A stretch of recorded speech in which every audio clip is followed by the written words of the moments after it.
নমস্কাৰ, বিন্দুভূষণ বৰা ইউটিউব চেনেললৈ সকলোকে স্বাগতম জনাইছোঁ। আজিৰ পাঠ জীৱনী আৰু আত্মজীৱনীৰ পাৰ্থক্য। জীৱনী আৰু আত্মজীৱনী সাহিত্যৰ দুটা পৃথক আকৰ্ষণীয় শাখা। দুই প্ৰকাৰৰ সাহিত্যই ব্যক্তিৰ জীৱন আধাৰিত আৰু এক প্ৰকাৰ পুনৰ নিৰ্মাণ। যদিও দুয়ো প্ৰকাৰৰ সাহিত্যত কোনো এজন ব্যক্তিৰ জীৱন কাহিনী বৰ্ণনা কৰাৰ ওপৰত গুৰুত্ব দিয়া হয়, দুয়োবিধ সাহিত্য নিৰ্মিতিৰে লেখন পদ্ধতি, দৃষ্টিভংগী আৰু উদ্দেশ্য বিশেষভাৱে পৃথক। এতিয়া আমি জীৱনী আৰু আত্মজীৱনীৰ পাৰ্থক্যবোৰ বিতংভাৱে আলোচনা কৰাৰ চেষ্টা কৰিম। 1 নম্বৰ, জীৱনী কোনো ব্যক্তিৰ বিষয়ে আন এজন ব্যক্তিয়ে লিখে, অৰ্থাৎ জীৱনীৰ মুখ্য চৰিত্ৰ বা নায়কজন লেখক বা ৰচনাকাৰজন নিজে নহয়। জীৱনীকাৰজন এজন ইতিহাসবিদ, সাংবাদিক বা লেখক হ'ব পাৰে, যি নায়কৰ জীৱনৰ বিষয়ে বিস্তৃতভাৱে গৱেষণা কৰে। তাৰ বাবে তেওঁ প্ৰায়ে সাক্ষাৎকাৰ, প্ৰশ্নোত্তৰ, চিঠিপত্ৰ, ডায়েৰী আৰু অন্যান্য উৎসৰ ওপৰত নিৰ্ভৰ কৰে। আনহাতে আত্মজীৱনীৰ মুখ্য চৰিত্ৰ বা নায়কজন লেখকজন নিজে, অৰ্থাৎ আত্মজীৱনী হৈছে এক স্বলিখিত বিৱৰণ। নায়কে ইয়াত তেওঁৰ নিজৰ অভিজ্ঞতা বৰ্ণনা কৰে, নিজা স্মৃতি, চিন্তা আৰু অনুভূতিৰ আধাৰত। 2 নম্বৰ, জীৱনীত তৃতীয় পুৰুষৰ দৃষ্টিভংগী প্ৰকাশ পায়। জীৱনীবোৰ সাধাৰণতে তৃতীয় পুৰুষত লিখা হয়, যাৰ ফলত লেখকে অধিক বস্তুনিষ্ঠ স্থিতি ল'ব পাৰে। লেখকে নায়কৰ জীৱনৰ এক বহুল দৃষ্টিভংগী পাঠকৰ আগত তুলি ধৰিব পাৰে। জীৱনীক এক বৃহৎ ঐতিহাসিক বা সাংস্কৃতিক প্ৰেক্ষাপটত ৰাখি বৰ্ণনা কৰাৰ অৱকাশ থাকে। আনহাতে আত্মজীৱনীত প্ৰথম পুৰুষৰ দৃষ্টিভংগী প্ৰকাশ পায়। আত্মজীৱনীবোৰ প্ৰথম পুৰুষত লিখা হয়। ই এক গভীৰ ব্যক্তিগত দৃষ্টিভংগী প্ৰদান কৰে, কিয়নো নায়কে তেওঁৰ জীৱনৰ কথাবোৰ পোনপটীয়াকৈ পাঠকলৈ আগবঢ়ায়। ভাৱ প্ৰকাশৰ সুৰটো প্ৰায়ে অন্তৰংগ হয়। নায়কে তেওঁৰ অনুভৱ, আভ্যন্তৰীণ চিন্তা, আৱেগ আদিবোৰ নিজৰ ভাষাৰেই পাঠকলৈ আগবঢ়াই দিয়ে। 3 নম্বৰ, বস্তুনিষ্ঠতা বনাম ব্যক্তিনিষ্ঠতা। অধিক বস্তুনিষ্ঠ আৰু তথ্য আধাৰিত হয় জীৱনীবোৰ, আনহাতে আত্মজীৱনীবোৰ ব্যক্তিনিষ্ঠ আৰু ব্যক্তিগত পক্ষপাতদুষ্ট হয়। জীৱনীকাৰসকলে পৰাপক্ষত ব্যক্তিগত আগ্ৰহৰ বশৱৰ্তী নোহোৱাকৈ বস্তুনিষ্ঠ হৈ নায়কৰ জীৱনৰ তথ্য উপস্থাপনৰ প্ৰয়াস কৰে। জীৱনীকাৰসকলে একাধিক উৎসৰ সহায়ত ঘটনাবোৰ বিশ্লেষণ আৰু ব্যাখ্যা কৰাৰ সুবিধা থাকে বাবে জীৱনীৰ বৰ্ণনা আত্মজীৱনীতকৈ নিৰপেক্ষ আৰু বিশ্লেষণাত্মক দৃষ্টিভংগীৰ হোৱা দেখা যায়। ইয়াৰ বিপৰীতে আত্মজীৱনীত প্ৰায়ে ঘটনাবোৰৰ বিষয়ে এক ব্যক্তিগত দৃষ্টিভংগী উপস্থাপিত হয়। নায়কৰ আৱেগ, নিজস্ব একক ধাৰণাৰ দ্বাৰা ঘটনাবোৰৰ ব্যাখ্যা প্ৰভাৱিত হোৱাৰ ফলত বিশেষকৈ বিবাদ বা বিতৰ্কিত মুহূৰ্তৰ ক্ষেত্ৰত আত্মজীৱনীত পক্ষপাতদুষ্ট চিত্ৰায়ন হোৱাৰ অৱকাশ থাকে। যদি পাঠটো ভাল লাগিছে তেতিয়াহ'লে লাইক, কমেণ্ট, শ্বেয়াৰ কৰিবা। যিসকলে নতুনকৈ চাই আছা তেওঁলোকে চেনেলটো ছাবস্ক্ৰাইব কৰি কাষৰ ন'টিফিকেশ্যন অল কৰিবা, যাতে পৰৱৰ্তী ভিডিঅ'সমূহ তোমালোকে সকলোতকৈ আগত লাভ কৰিব পাৰা।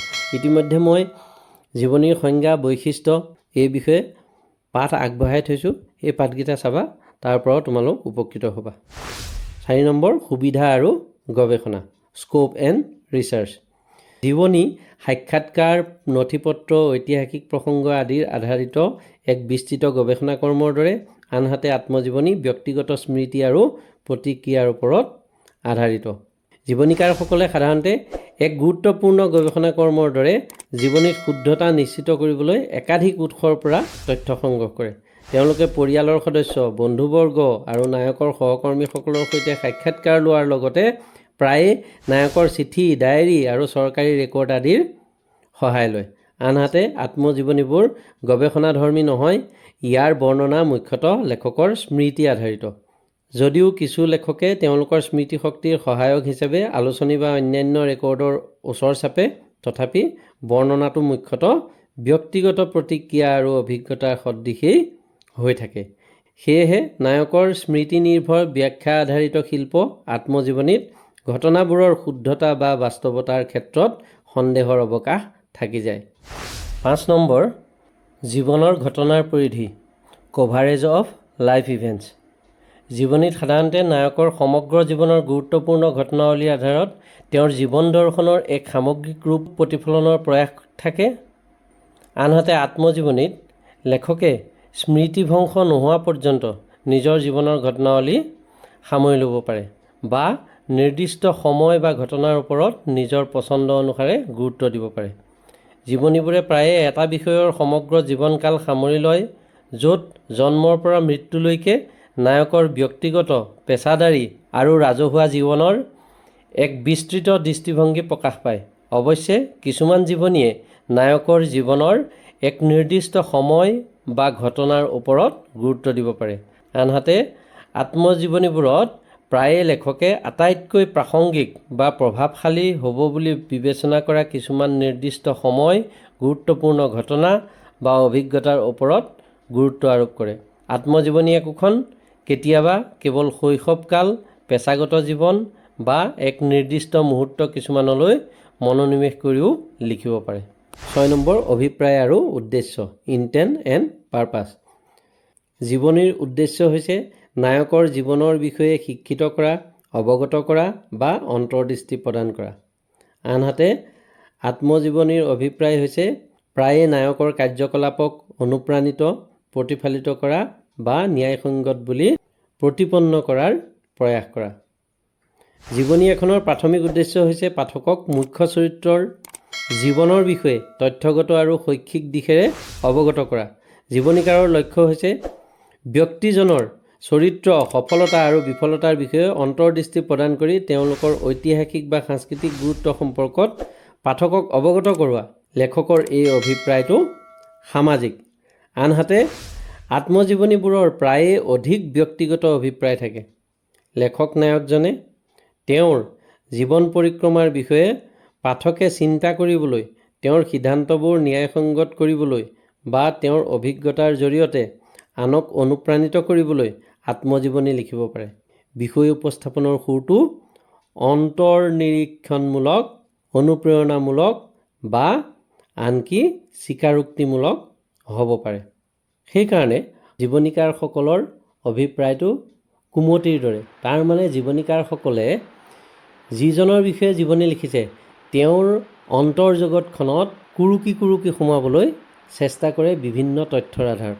আনহাতে আত্মজীৱনীকাৰজনে তেওঁৰ নিজৰ মনৰ কথাবোৰ মাটিৰ তলৰ বুন্দা কেঁচুডালে যিদৰে কেঁচুমতাবোৰ বাহিৰলৈ উলিয়াই দিয়ে আৰু বাহিৰৰ সকলোৱে দেখা পায়, ঠিক সেইদৰে আত্মজীৱনীকাৰজনৰ অন্তৰ্জগতৰ খবৰ আত্মজীৱনীকাৰজনে নিজে দিয়ে। তেওঁ যিখিনি দিয়ে সেইখিনি দেখা পাওঁ। 7 নম্বৰ, সম্পাদকীয় নিয়ন্ত্ৰণ, এডিটৰিয়েল কণ্ট্ৰল। জীৱনীত নায়কৰ জীৱনৰ কাহিনীটো কেনেদৰে কোৱা হয় তাৰ ওপৰত সম্পূৰ্ণ নিয়ন্ত্ৰণ থাকে জীৱনীকাৰৰ।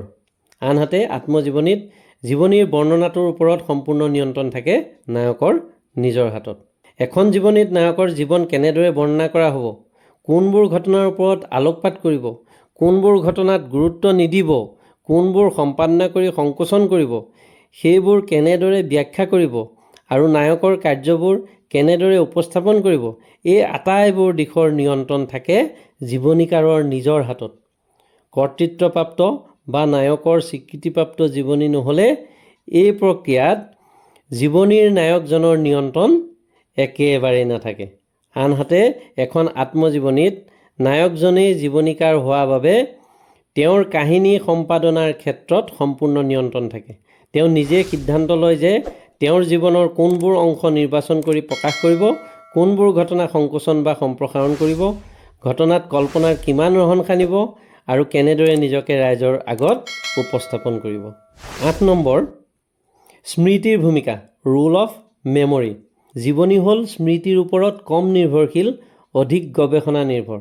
আনহাতে আত্মজীৱনী নায়কৰ জীৱন কাহিনী স্মৃতিৰ ওপৰত মুখ্যভাৱে নিৰ্ভৰশীল। জীৱনীবোৰ প্ৰায়ে গৱেষণাধৰ্মী হয়।